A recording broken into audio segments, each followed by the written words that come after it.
Olá, eu sou a Nadiara Pereira, meteorologista da Climatempo, e em nome da Bioqualitar trago as atualizações da previsão do tempo para os próximos períodos. Neste mês de março, saiu uma nova atualização da previsão probabilística da Agência Americana de Meteorologia quanto às chances para ocorrência de fenômenos climáticos como El Niño e Laninha.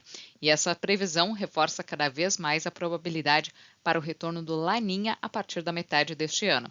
Ainda estamos com El Niño em vigência, fenômeno que impactou muito a distribuição de chuvas e temperaturas durante a última primavera e verão. Mas esse fenômeno já está perdendo força e tudo indica que ele vai chegar ao fim durante esse outono, já possivelmente durante o mês de abril. Aqui, neste gráfico, as barras em vermelho indicam probabilidade para a ocorrência de El Niño, elas declinam rapidamente, dão lugar às barras em cinza, que indicam probabilidade de neutralidade climática. Então, isso indica que teremos um breve período de neutralidade climática durante este outono e, posteriormente, as barras em azul, que indicam probabilidade de ocorrência de laninha, passam a ser predominantes e devem aumentar durante o segundo semestre de 2024, ou seja, a próxima temporada, a safra 2024-2025, deve ser impactada por um fenômeno Laninha, que tem os efeitos opostos ao El Niño. Normalmente o Laninha traz um risco maior de estiagem para o sul do Brasil e traz uma regularidade maior de chuvas para as áreas mais ao norte. Inclusive, esse fenômeno também diminui o risco para a ocorrência de fortes ondas de calor, porque deixa a atmosfera um pouco mais amena, mas, por outro lado, aumenta o risco de frio durante o inverno. Todas essas condições nós vamos monitorar e atualizar ao longo dos próximos boletins. Por enquanto, a curto prazo, o grande destaque desta semana é o avanço de uma frente fria pela costa do Brasil, que já está posicionada aqui próxima à costa do Sudeste e ajuda a canalizar a umidade da Amazônia sobre o interior do país, especialmente sobre as regiões Centro-Oeste e Sudeste, intensificando as chuvas. Estão previstos altos volumes de chuva entre o Sul, o Triângulo Mineiro, o Cerrado Mineiro e também o interior do Centro-Oeste, especialmente Mato Grosso. São chuvas mais intensas e duradouras que devem deixar as temperaturas máximas mais baixas.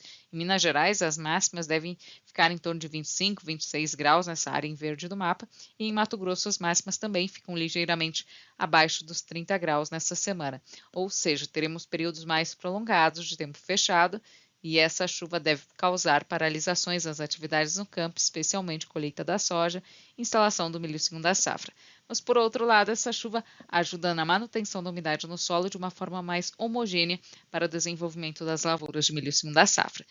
De 31 de março a 4 de abril, a chuva reduz sobre Minas Gerais, as instabilidades avançam mais para norte, deve chover forte no norte mineiro, enquanto aqui no centro-sul do estado, especialmente no Cerrado e no Triângulo Mineiro, as chuvas serão bem mais esparsas e com baixos volumes. E em Mato Grosso são esperadas ainda chuvas moderadas, mas na forma de pancadas mais isoladas. Neste período, o tempo volta a ficar um pouco mais abafado. Só que a redução da chuva será curta e já no período de 5 a 9 de abril, a chuva volta a se intensificar sobre a metade norte do Brasil.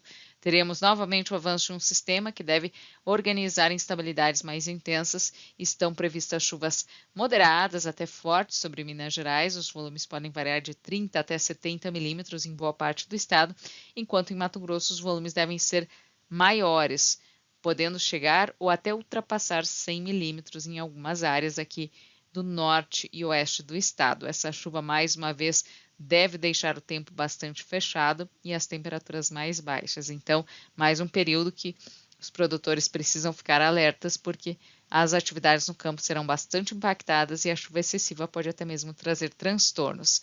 Mas depois dessa chuva, a precipitação deve reduzir de forma acentuada e a segunda quinzena do mês de abril deve ser bem mais seca no interior do Brasil. A gente pode acompanhar isso na previsão pontual. Aqui na região de Lucas do Rio Verde, tem previsão para essa chuva forte dessa semana, com temperaturas mais baixas, aqui entre 27 e 28 graus, até a próxima sexta-feira. No final de semana, a chuva reduz, teremos um período aqui com redução das chuvas na virada do mês de março para abril e elevação da temperatura.